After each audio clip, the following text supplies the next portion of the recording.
দেড় মাস রিমান্ডে থাকার পরে যখন আমাকে জেলখানায় চালান করা হয়েছে কেরানীগঞ্জ কারাগারে, বাংলাদেশের শীর্ষ ওলামায়ে কেরাম সেখানে বন্দী। যে ওয়ার্ডের মধ্যে আমাকে নেওয়া হয়েছে সেই ওয়ার্ডের মধ্যে প্রায় 60-70 জন। এর মধ্যে বাংলাদেশের সবচাইতে বড় বড় আলেম হযরত মাওলানা হাবিবুল্লাহ মাহমুদ কাসিম, হযরত মাওলানা খুরশিদ আলম কাসিম, হযরত মাওলানা নজরুল ইসলাম আফিনী, এই সমস্ত বড় বড় ওলামায়ে কেরাম। আমি তাদের মধ্যে বয়সের দিক থেকে সিনিয়র। আমাকে যখন জেলখানার ভিতরে নেওয়া হলো তখন তারা সবাই আমাকে দেখে সবাই কান্নায় ভেঙে পড়ল। আমি সেই জায়গায় তাদেরকে একটা কথা বলেছিলাম, নির্যাতিত হচ্ছেন, নির্যাতন ভোগ করছেন, সবুর করেন, একদিন এমন একদিন আসবে যেদিন নাতি লজ্জায় বলবে না আমার দাদা আওয়ামী করত। সেই দিন আসছে, ডাইনি বামে তাকিয়ে দেখবেন, কেউ যদি কথা না বলে মনে করবেন হে দোলেন। আজকে কি সেই দিন আসছে? জি। এখন তারা গেছে কোথায়? কথা কথাই বলতো পালাবো না। এখন কোথায়? এখন কোথায়? রিমান্ডে ছিলাম 1.5 মাস।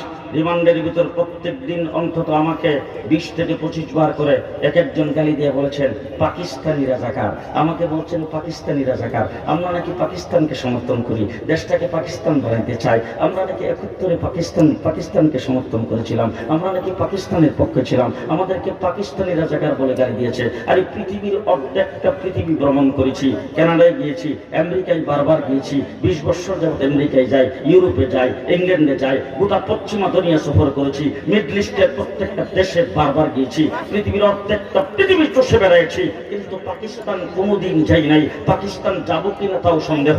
আমার বাংলাদেশের বর্ডারের সাথে পাকিস্তানের বর্ডারের মিল নয়। তোমরা আমাদেরকে পাকিস্তানি রাজাকার বলে গালি দিয়েছো। আজকে পরিষ্কার ভাষায় বলতে চাই, তোমরা সবাই ভারতীয় রাজাকার, তোমরা সবাই ভারতীয় রাজাকার। আজকে শেখ হাসিনা প্রমাণ করেছে সে ভারতীয় রাজাকার। আজকে কৌয়া কাদের প্রমাণ করেছে ভারতীয় রাজাকার। আজকে হাসান মাহমুদ প্রমাণ করেছে ভারতীয় রাজাকার। তোমরা ভারতে যাইয়া মুদির কোলে বসে বাংলাদেশ নিয়ে ষড়যন্ত্র করো। বিচারপতিদেরকে দিয়ে কু করতে চেয়েছ, নস্যাৎ করে দিয়েছি। আনসারকে দিয়ে কু করতে চেয়েছ, নস্যাৎ করে ফেলেছি। অফিস আদালতে কু করতে চেয়েছ। বাংলাদেশের সংখ্যালঘুদের উপরে নির্যাতন হচ্ছে, সেই ধোঁয়া তুলে বাংলাদেশে অরাজক পরিস্থিতি সৃষ্টি করতে চেয়েছ। আমরা মাদ্রাসার আলেম ওলামায়ে কেরাম সংখ্যালঘুদের মন্দির পাহারা দিয়েছি। দেশের সংখ্যালঘুদেরকে নিরাপদে বসবাস করার জন্য আমরা সুযোগ করে দিয়েছি, পূজা করার জন্য সুযোগ করে দিয়েছি। আজকে ষড়যন্ত্র তিলে তিলে করতেছ, জেনে রাখো বাংলাদেশ নিয়ে কোন ষড়যন্ত্র করতে আসবে এদেশের জনগণ দেবে।